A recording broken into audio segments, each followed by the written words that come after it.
I was doing like 40, 50 downloads an episode. Sometimes it would spike up to like 100 episode or 100 downloads an episode. I think we had one episode. It was Steve Weatherford. We had him pretty early on, Super Bowl champion. It went up to like 400 and then it went right back down to 40. And I remember sitting there one day and going, why am I even doing this? Like, this clearly isn't getting any traction. Sure, I'm making some cool connections, but that's not leading anywhere either. Like, what am I really doing?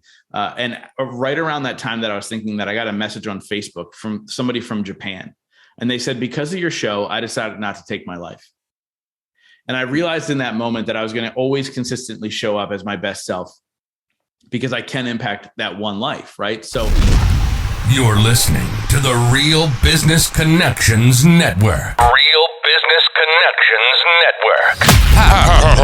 Powered by Balbert Marketing, LLC.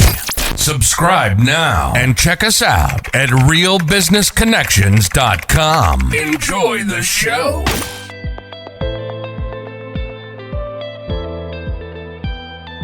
Welcome everyone to Learn, Speak, Teach, powered by Balbert Marketing, LLC.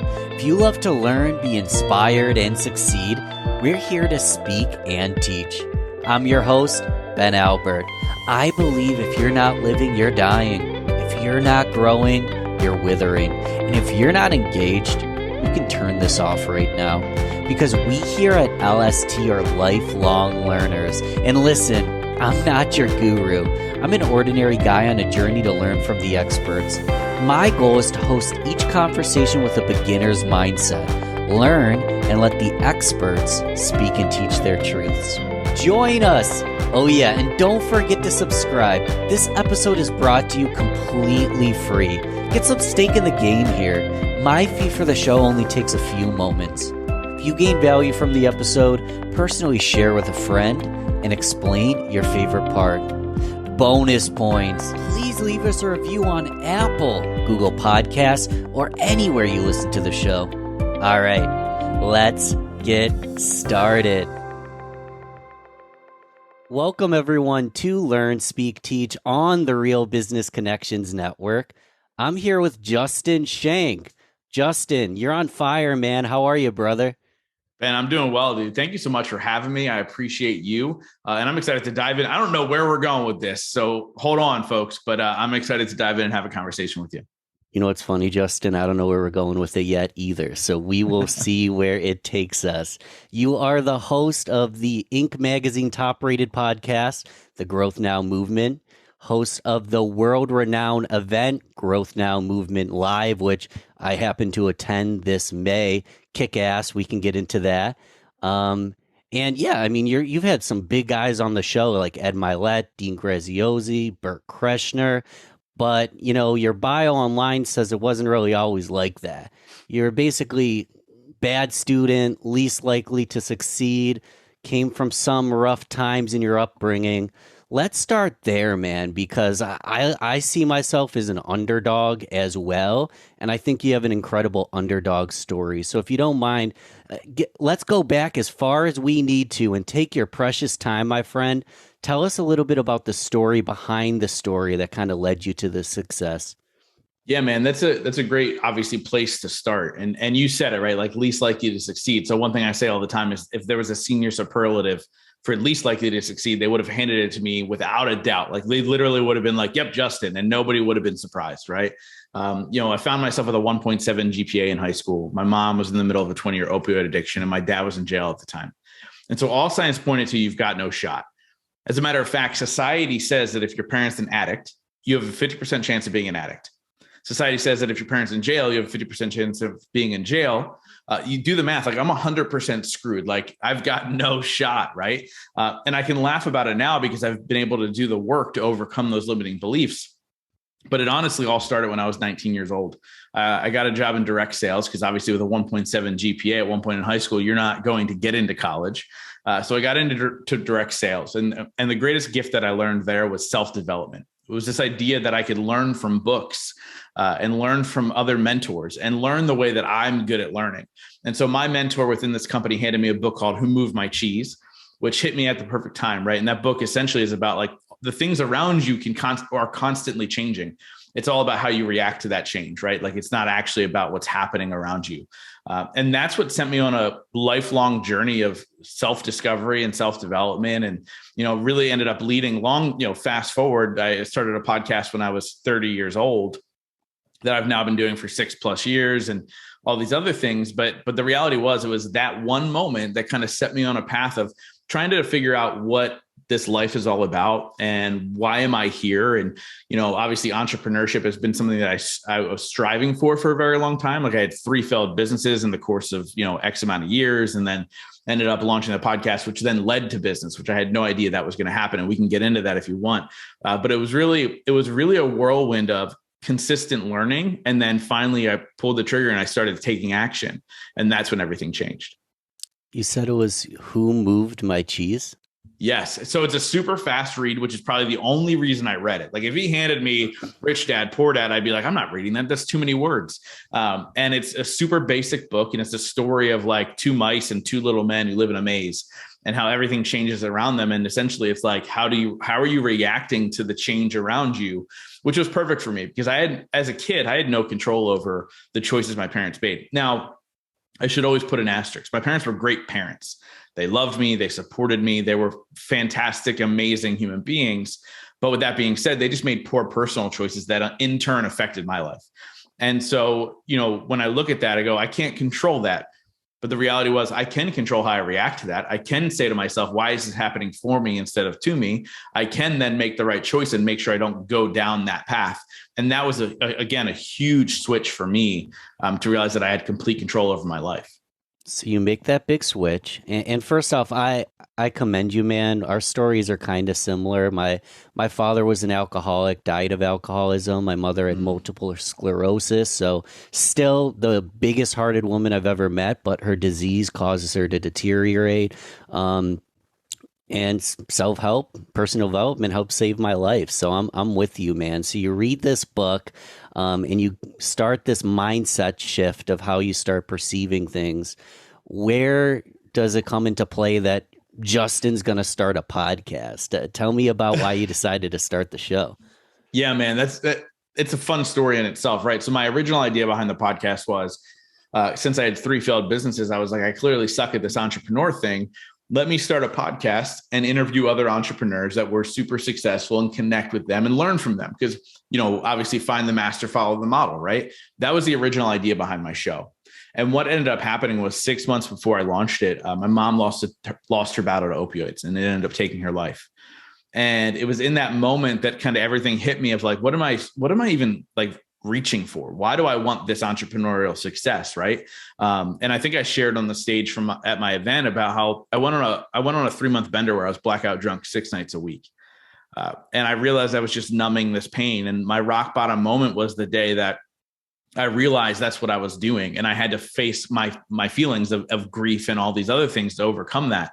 And that's when I decided that shift in my life of these are going to be conversations about getting out of your rock bottom moment. It's going to be conversations about finding fulfillment and loving yourself through the bad times and all these other things. Right. And I think because I was so authentic and real in those conversations, that's why the show has blown up over time. That's just my opinion. I don't really know because my growth was happening in the podcast before I was a good podcast host.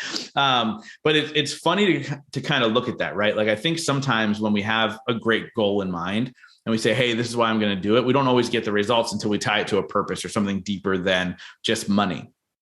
Because honestly, I wanted to be an entrepreneur because I saw these rich entrepreneurs and I was trying to prove people wrong, right? The people who said, hey, because you don't have a college degree, you won't be successful. The people who said, because how you were raised, you weren't going to, make anything of yourself. And that's okay. Like I heard it all. And I think I had this big chip on my shoulder. But when I shifted into vulnerability and coming from a place of love and understanding, that's when everything shifted for me in the podcast space. Now, over the last 6.5 years, the podcast space has completely shifted, and I believe in utilizing this tool to do great things. But I think your heart needs to be in it, and I think that's a great approach to life, right? In your relationships, your heart has to be in it. Anything you do for business, your heart should be in it. Otherwise, you're just not going to be fulfilled through that journey. Yeah. So your heart has to be into it. You've got purpose, passion behind it. I know, honestly, man, I have more than 3 listeners, but even if the listeners are just me, Justin, and your girlfriend, a family member, a client, dude, if we can make that one extra person smile, it was totally worth my time. Now we have plenty more listeners today, but a lot of people in podcasting, and let's have a larger umbrella here, but podcasting and YouTube and blogging, they're getting started, but they don't have an audience at all yet. And I know you just said it, if your heart's into it, you're going to enjoy it anyways, and you should stick to it. But any tips on those people that are starting a new project and just literally aren't getting any momentum? Was that what it was like when you started, or what's your experience with that? Yeah, dude. So, first, I always like to say this statistic because people don't realize this. 80% of podcasts do less than 100 downloads per episode. I didn't know this when I started out podcasting. I don't even know if that statistic existed. Like, I don't even know if people looked at podcasting that way back then. But I look at that and I was sitting there in the beginning and I was like 40 something episodes in. So keep in mind, this is almost a year into the podcast of consistently showing up every single week.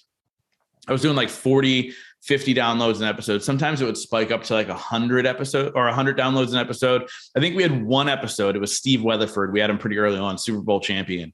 It went up to like 400 and then it went right back down to 40.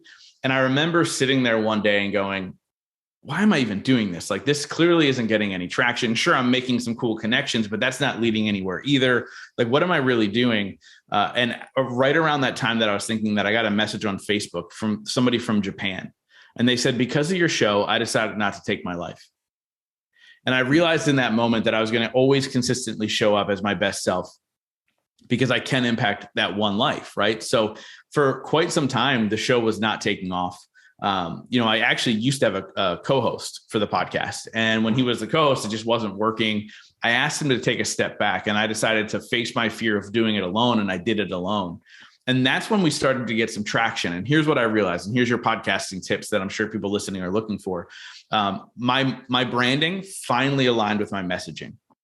So often in podcasting, you see this brand, somebody's name, which, by the way, unless you're a celebrity, don't make it your name, right? Like, tell people what they're to expect. And when they get in, give them what they're expecting.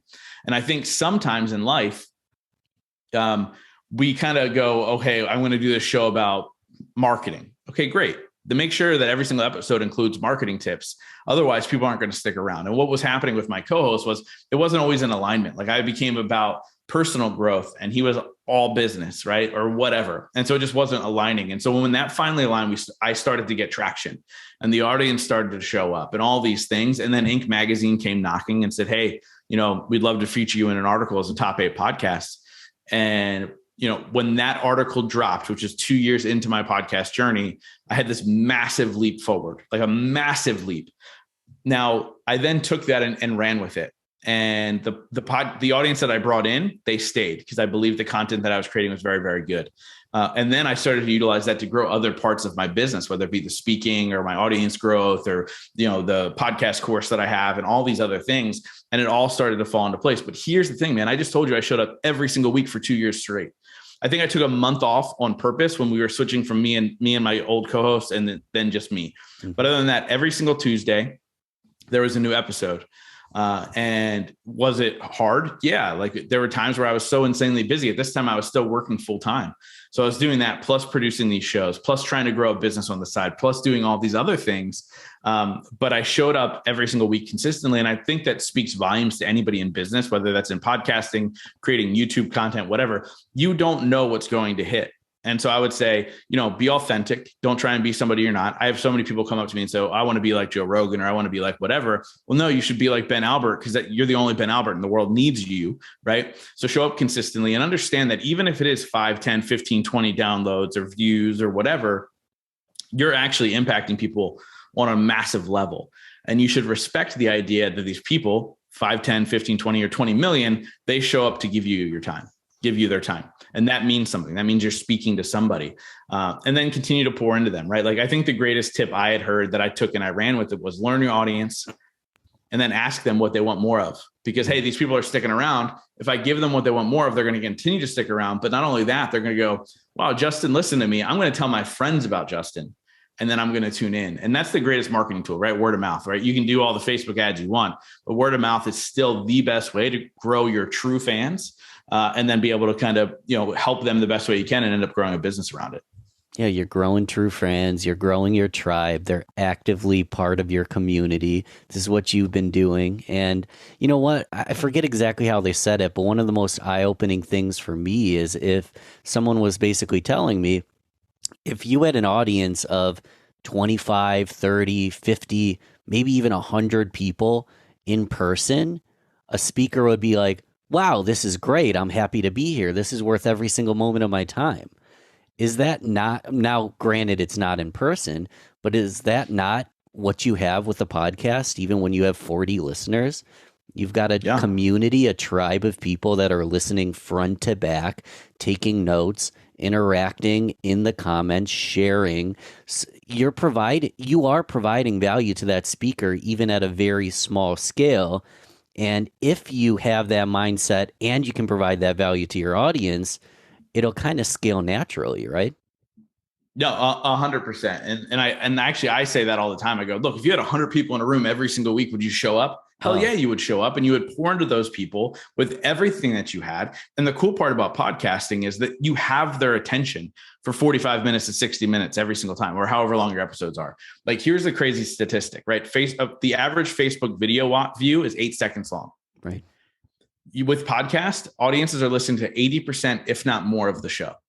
So they have your attention. Like I always say, so I work with big influencers and entrepreneurs and people with millions of followers, and they launch their show and like they have like a couple thousand downloads an episode. Now, most people will be like, oh my gosh, that's amazing. But they go, hold on, I could post an Instagram and it reaches 2 million people. Now I'm taking an hour plus to talk to these 2,000 people. I go, yeah, but these are your true fans.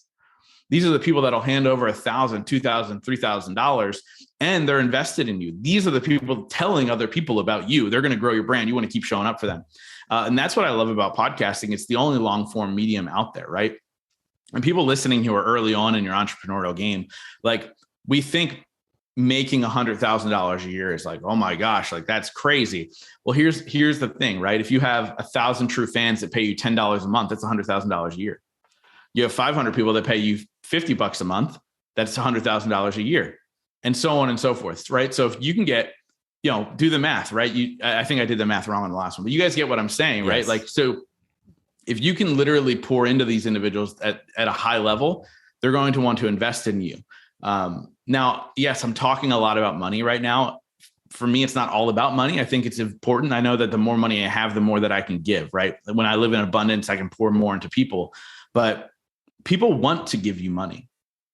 Here's a crazy mindset concept, right? Like people want to give you money. I can't tell you how long I was not serving my audience, and I would just keep giving them free stuff and free stuff and free stuff. And I would get messages from people and be like, how can I hire you? How can I pay you? How can I pay you for this? And I was like, no, that's not the point of this. This was never the point of this. But then when I started having people pay me, they showed up. They started to actually change and evolve and grow into the person they were meant to be. Because when we invest in ourselves, then all of a sudden change happens. And by the way, I'm the perfect example of this. I was absorbing all the free content in the world. And it wasn't until I invested in a coach, like my real hard-earned money, I started to actually take action, right? We have to invest in ourselves. So make your people invest in themselves. If your goal is to help them grow their business, grow their life, grow their lifestyle, whatever, make sure they're investing in themselves. And that's when everything changes for them too. Now we have some momentum. Now we're making an impact. Now the world's changing. And so for me, I think that's kind of the concept we have to take into anything as we're growing up, as we're growing an audience, a business, or whatever. Like it's all about, it's bigger than me. And the only way it gets bigger than me is if the people that have listened or hit play, who I'm super grateful for, that they also then take action, because that's when we change the world. I love it. And you don't have to be Joe Rogan to do it, it sounds like. If I were to try to be Joe Rogan, but I don't have a mixed martial arts background and I've never been on reality TV, I'm going to fall on my face. So really just be yourself, provide value, and you can build a small tribe. I don't need to be Joe Rogan. I don't think I want to be Joe Rogan, but you can build a big tribe, right? Sure. I mean, I would love the $200 million contract Joe Rogan signed, but at the same time, like you don't need that. Right. And so I think most people get into self-development because they're trying to run from themselves, when the reality is it's about finding yourself. It's about discovering who you really are, but they're trying to run from who they think they are. And that's why so many people come to me and they're like, I want to be this person. I want to be this person. I want to be this person. I go, well, are you that person? Well, no. Okay. Well, then go become that person. And then you can then teach other people how to do it. Very, very often I have those conversations, and especially when people come to hire me for the podcasting side of things, and they say, like, I'm not kidding, like, oh, I want to be like Joe Rogan, or oh, they literally say this almost every single time I bring somebody in, and I'm just like, you don't, you can't be. So think about something else, right? And we kind of rework that whole system and find out who they are and what's their message and who's their audience and all those other things. But yeah, I mean, so true. I mean, what you said, man, like you can grow your own tribe no matter who you are, no matter what you're talking about, no matter how niche it is. Your tribe is there and they're waiting for you to say something. So show up, because you're doing a disservice if you don't. You're doing a disservice if you don't show up. I love it, Justin. We were talking about needs. So what does Justin need? Well, what are those core values? Because at the end of the day, I mean, you could get the Lamborghini. You're still the same exact person as before you had the Lamborghini. What do you truly value? Yeah, man, I think relationships is number one for me. Strong relationships at the core. I look at what I've been able to build over time, and, obviously you were at my event, and you're also part of my community. People like Nick Santanastasso, who most people, would have to pay him $50,000 to come speak. He comes to my event and he speaks for free. And I look at that as, first of all, I'm very grateful that he did that. But at the same time, it's because I believe in relationships should be strong and come from a place of giving, because I gave to them first, and I gave and gave and gave and will continue to give. Actually, after Nick hopped off the call yesterday, him and I were texting, and I was like, dude, let me know if there's anything I can do to support you in the next phase and the next step and the next whatever. And I truly mean that. And so if we show up in that way, those relationships are super strong. I think the second one is consistent growth. Obviously it's the brand, and that's a brand for a reason, because I realized that the Lamborghini might be cool. I think, by the way, I think this is going to make some people mad. I think Lamborghinis are ugly. I would never want one. I could care less about driving fast. Like, that's just not my thing. And actually I'm very truly a minimalist. And so, like, things don't do anything for me. And I also realize that you can have massive goals, and I think everybody should, financially, relationally, in their wellness, all these things. You should have massive goals, but most people tie their worth to achieving those goals versus finding their worth before they get to those goals. And so what we see is, you can set a goal to make $1 million, and I want you to go get $1 million. But the problem is, when you get there, immediately you're going to go, how do I make 10 million? Mm-hmm. Right? Because people look at their goals and achieving them as the cure for their symptoms, the cure for the fact that they don't love themselves, the cure for the fact that they can't find a relationship, the cure for the fact that they're overweight, all these things. And that's just not the reality. And the end game for everybody is all the same, right? We're on this earth and we're going to die. And so I think the second thing is consistent growth for me personally. And then the third thing is continuously making an impact, right? I want to always leave people better than when I found them. And I say that from a standpoint of vulnerability, because I wasn't always that person. And so I want to live in that true state of making sure every conversation or every contact or every relationship I have, they feel like they're better because of it. Whether it's because they laughed, by the way, I'm not talking about how I can shift everybody's life, right? Whether it's because they laughed, learned something, feel like they're a good friend, whatever the case may be. I just want to make sure that they leave a conversation with me or a connection with me feeling like they're a better person because I'm in their life than before I met them. I think those would probably be the three things I really focus on the most.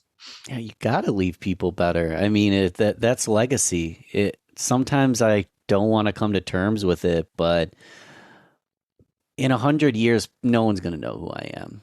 It's very unlikely. And maybe this is a limiting belief and I end up doing something so big that people do remember Ben 100 years ago. But that's not probable. But if I can do what you just said and leave every person I meet a little bit better, they're going to pass that down to everyone they meet. They're going to pass that down to their children, their families, their value set, and then the entire world's a better place. Yeah. Well, you want to talk, I mean, you're making this podcast, man. It's going to be out there forever unless Apple goes under. And I look at Apple, they're probably going to be our president one day. But with that being said, like this platform's not going anywhere. So people will find this forever. I'll go, who's this Ben guy? Man, I wish I knew him. You know, like I think often about that. Like I've put out 400 plus episodes. I've shared embarrassing stories. I got the comedian Burt Kreischer on. We shared how we lost our virginity and like all these things. And I realized these things are out in the ether forever. And so 500 years from now, somebody might find these files and me sharing these stories and like, this guy was an idiot. What is he doing? But I imagine if Ben Franklin recorded audio in every conversation that he had and, you know, shared out on Instagram, the things that he did. By the way, if you don't know the story, I'm near Philadelphia. So if you don't know the story of Ben Franklin, he was a man about town. That's the best way to say it, right? Like we view him as this historical figure and all these things, but he was a man about town. If you don't know what that means, Google it. But if he shared all that stuff on social media, our view of him would be totally different. And so we need to be really intentional about every single thing that we do, because guess what? You're leaving a legacy now by recording this and putting it out in the world. I know people who, and by the way, that's even if one line of life listens to you. Like I know people with podcasts now, they go, I don't care if anybody listens. It's for my kids and my grandkids and my great grandkids. And I hope that they care enough to listen going forward. Right. And so that in itself is legacy. But the important part of that whole entire legacy building is showing up and sharing the wisdom that we've gained in this lifetime. Whether we're 14 years old, 30 years old, 100 years old, we all have some sort of wisdom that's a little bit different than somebody else. And so I think that sharing it is leaving a legacy, period. Even if it's sharing it with your kid or you said your girlfriend's kids or whatever, like it's really my girlfriend's kids, same thing. Right. So like, it's really about sharing the best we can and hopefully shifting their perspective a bit, because you do that, then they tell the next and they tell the next and then they tell the next. And I hope one day somebody goes, my great grandfather, Justin, was this podcaster. Apparently it was a big deal. That's what I hope for. And I strive for every single day. Dude, it's a good thing to strive for. And I didn't even think about that. So by the time, 100 years from now, they've probably already cloned me and, or I live to be 200 years old, either or. Yeah, dude, I jokingly say that I'm going to live forever, but I'll tell you what, if they ever come up with a way to do that, I'm the first in line. And people go, that's not sustainable. I'm like, let me dream. Let me dream. Stop pooping all over my dreams here. I would love to live forever just to see what happens with humanity, to be honest. Yeah. Wow. Okay. We're going to go down the Joe Rogan rabbit hole with this thing. I don't have 3 hours with you. I know, right? Have you had Javon McCormick on the show yet? No, I don't know that name. I'll introduce you to him. You need to have him on. His book was one of the most powerful books I've ever read, and he didn't write it for anyone other than his kids. Now, granted, he doesn't really pitch it or publicize it much, but it's out there.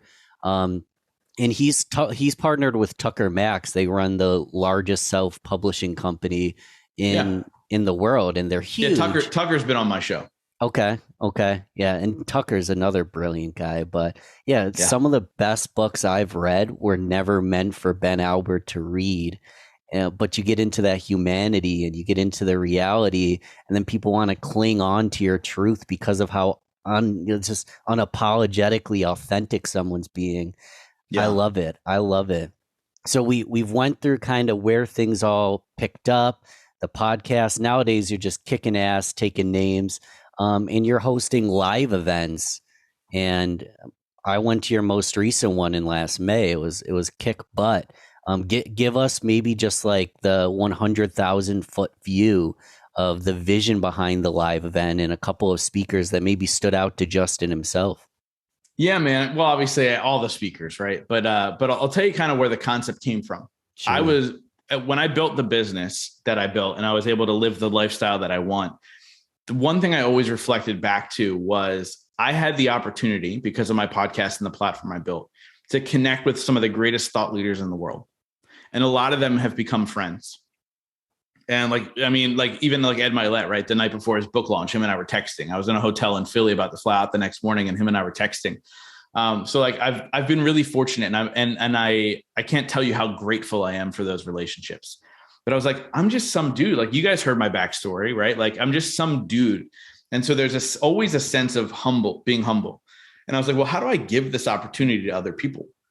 And I was like, I should do an event, which, by the way, is a huge undertaking. It's crazy. But I was like, I should do a live event. And my thought process, this was back in 2018. I was like, let me do it. And by May of 2019, we had our first live event, and it evolved over time. And then obviously we all know what happened in 2020, COVID. We did 2 virtual events, and then finally back again live in person here back, a couple of weeks ago from this conversation. And I was like, I don't want it to just be another boring conference. I want this to like be an experience. I want it to be like a rock concert, music and intro videos. Like grew up being a wrestling fan. I was like, They need a Titantron video, right? And all these things. And so essentially what I said to myself, I was like, you know what? I'm going to create a day-long rock concert for entrepreneurs and thought leaders and people looking to level up in all areas of their life, which has now become the 4 pillars that I talk about, which is business, wellness, spirituality, and relationship. And I was like, let me just create it. And so I've been able to have great speakers over the years. I've had Fabio Viviani from Top Chef, and I've had a couple of people from Real Housewives in New Jersey and other reality shows. And then this last year we had Nick Santanastasso and 4-time Emmy winner Chris Van Vliet, and all these incredible human beings who came and poured into the audience. But not only that, other than Nick, who had to run to get to Mexico, his flight left at 3 a.m. He's like, I got to go to sleep. They all hung out. And they all came to the after parties, and they all posed in the step and repeat with everybody. And they all did these things, and they were just like everybody else, because that was the greatest thing for me to realize, that these people that I looked up to were just like everybody else. And you can form those relationships and those bonds and then see where it goes. Right. And as long as it's mutually beneficial, most people go, yeah, I want this person in my life. By the way, that's not just business. That's also just friendship. Right. And that was the thought process behind it. And I've just been really, really grateful to be able to host these amazing individuals. But then also I realized that there's rock stars in the audience, man. A lot of people in my audience in a year or two end up on my stage. And because I get to know them, and I realize that they're world changers too. And so yeah, man, I think for me, it was about giving other people the opportunity that I had with the platform that I built. And hopefully we continue to do it. I haven't decided on a date or a venue or a location yet. But we'll see. We'll see what happens in 2023 if we have another Growth Now Summit live. We'll see. We'll see. Ooh, so we were talking about this before, and I'm the kind of person, honestly, and this might be a detriment. The moment that the event's done, I'm like, when are we booking a day for the new one? It's like on to the next one, which might not be good for our mental health. So you're not 100%. It's not announced yet. It's still a possibility. Yeah. Now, obviously, the more removed I am from that experience, and also the traumatic experience the 3 years before the world shutting down, I'm getting more excited. Like I'll tell you this. So, because every single person asked me, when's the next one? Like every single person that was there, like, when's the next one? People are commenting on the posts that are happening. Like, oh my gosh, I need to come to this. When's the next one? And I don't even know these people who are commenting this. And that gets me excited. Number one, that means I served at a level that people want to come back and be a part of it again. Number two, I already have the speaker lineup. So what I mean by that is I curate the speakers on purpose. Like if you notice, you were there, right? You notice the energy levels up and down and shift and move, and that's all done on purpose. And we don't have enough time to get into the schematics, but I'd love to talk to you one time about why I do that and where that came from. But it's all done on purpose. And so when I look at least the keynotes, I go, I already know who I'm asking. If I'm to do it again. In 2019, I announced 2020 at the end, and I sold like 60 tickets right off the bat, 40 to 60 tickets, like that. Right. I was like, cool. That's fun. And then the world shut down and the event never happened. And I said, my idea behind this one was, instead of me announcing the next one, what can I create that no matter what happens in the world, I can continue to impact individuals and help them grow and make these connections and do all these things where there's opportunity. And that's where Growth Now Community came from, was the idea of like, even if the world shuts down again, we can still be together. We can still make an impact. We can still learn. We can still teach others. We can still do all these things. So that's where the community came from. And so like with you and I here, like that's my biggest focus for the next 3 to 6 months, is to grow that. And then what comes from that will be things like events and stuff like that. But it's about, my focus is here first. Like I'm very much a focus on one thing person, because otherwise it doesn't get done, ADD brain. Mm-hmm. So that's where I'm at now, but I would love to come together again, man. Like that was the most fun 3 days I've had in a really long time. And so I would love to do it again. Dude, I'm happy I went. And guys, it was great for me. So I'm from Rochester, New York. A lot of my listeners are from this area, but so many of these events are in Texas or California or Florida or Vegas or New York City. I'm like, this is just like right up the road in Pennsylvania in the middle of nowhere. Like I could drive here. So for me, when I saw you and Brian Bogert, a good friend, was speaking at it, no hesitation, bought the ticket. And you guys delivered so much value that you touched on this before, and I'm on the other side of this. So you delivered so much value that I signed up for the community no questions asked because I wanted to support what you were doing. To be honest, brother, I'm in enough communities. I don't really have the time for it. But, Nick Santanastaso. Santanastaso. Yeah, you're close. Yeah. So Nick personally delivered as much value as the ticket to the event and the ticket to the community. He personally delivered over $1,000 in value himself, just spending an hour or two with him. I'd be a jerk not to funnel some of that value back into you and everything you're doing. Do you have can people come in and be a fly on the wall, or what should be the next step? Does someone just go ahead and join the community? Can they be a fly on the wall at an event? What should people do to learn a little bit more? Yeah, man. I mean, obviously, if they want to get to know me more a little bit, they can go to the podcast, Growth Now Movement, wherever they're listening to this, they can find it. But if they want to join the community, here's the thing: as I haven't fully decided. Obviously, it's a new concept. But we have weekly calls. The value is massive compared to what people are paying. Like, as you said, it's going to be insane. Like the people are going to be like, I should have paid you $10,000 for this community. And that's exactly what I wanted. And like you said, it's good to hear you say, Nick's already added $1,000 of the value. Cool. I only have to do that 9 more times and then we're good.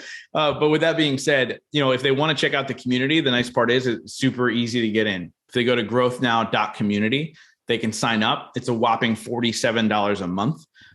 If they hate it, if they don't like the people in it, which I highly doubt, because the people in there are why a community works, they can leave, or they can pay for the whole year, $497 for the year, and join us every single week or whatever makes sense for them. But that's growthnow.community. And so if they want to join us, I would love it. Cool. And I'll put that in the show notes as well. That'll be there.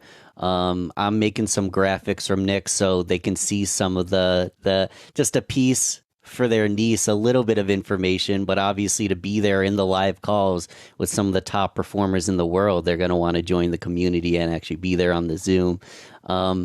Justin, I want to make sure we have time here for the rapid fire round. Short, sweet, either or fill in the blank questions, just to get to know you a little bit better. It's like Family Feud mixed with Whose Line Is It Anyway? Yeah, we want to keep it rapid, but the points don't matter. Completely subjective to whatever the heck we want to talk about. So sweet. We'll get started with beer or wine. A beer. Cats or dogs? Dogs. Are you a morning person or a night owl? As I'm getting older, neither. But I would say I'm a morning person unless I'm at an event and I somehow morph into an evening person. Love it. Okay. Favorite time of year, favorite season? Christmas, hands down. I'm a freaking Christmas nut. People think I'm super weird. I did a spiritual reading one time and the person was like, I kept seeing candy canes for some reason, but Christmas is my jam. Dude, Christmas nut, Justin. That's something unique about you. I love it. Let's go into some longer form stuff because these are things I was curious about. We'll just squeeze them on in. Do you have a favorite question or questions to ask a guest to really elicit a response that'll provide value? Yeah, man. So there's 2 questions that I ask every single person, and this is morphed over time. I used to do 5 rapid fire questions at the end, and that slowly kind of fell off. But there's 2 questions that I always ask, and they're my 2 favorite questions that have given me so much insight about, how these people operate. The first question is, it's actually a 2-part question. What's your definition of success? And the follow-up is, what are 3 things you do every single day to ensure that success for yourself? And then the final question that I ask every single person on my show is, in your life, what has been your biggest moment of growth? And so do you mind if I riff on this for a second? Please. I was actually going to tell you to pick one and answer it yourself. So we'll do that in a second. So I'll say let's riff for 3 to 5.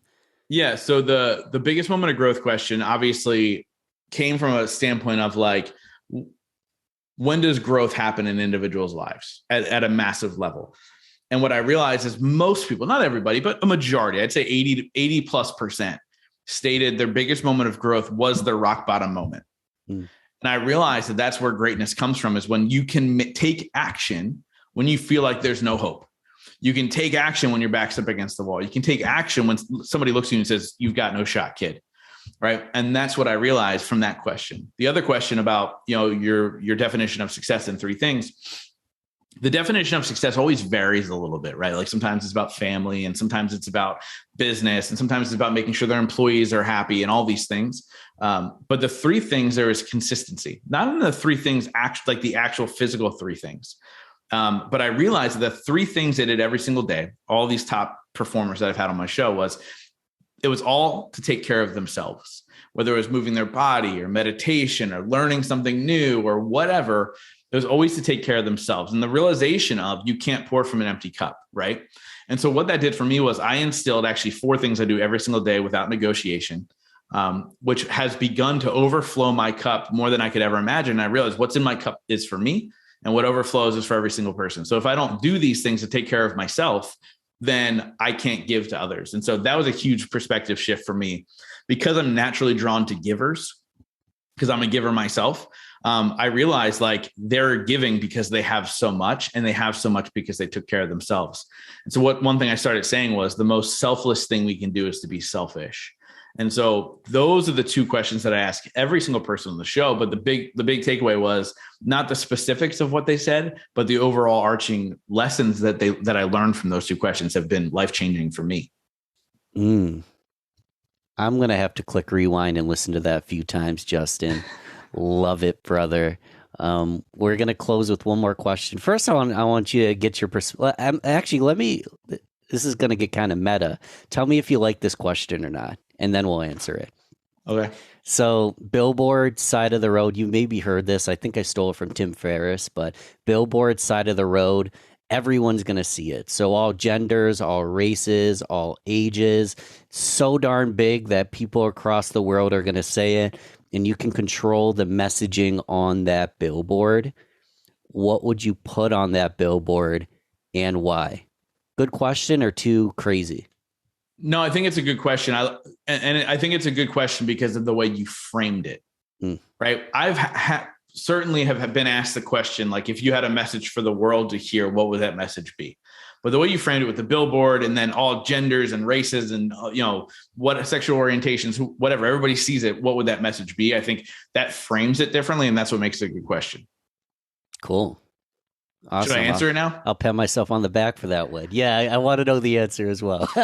Yeah. It's a good question. And I think for me, that saying or that billboard would say, you are exactly where you're supposed to be, and you are exactly who you're supposed to be. And that's enough. Drop the proverbial mic. I love it.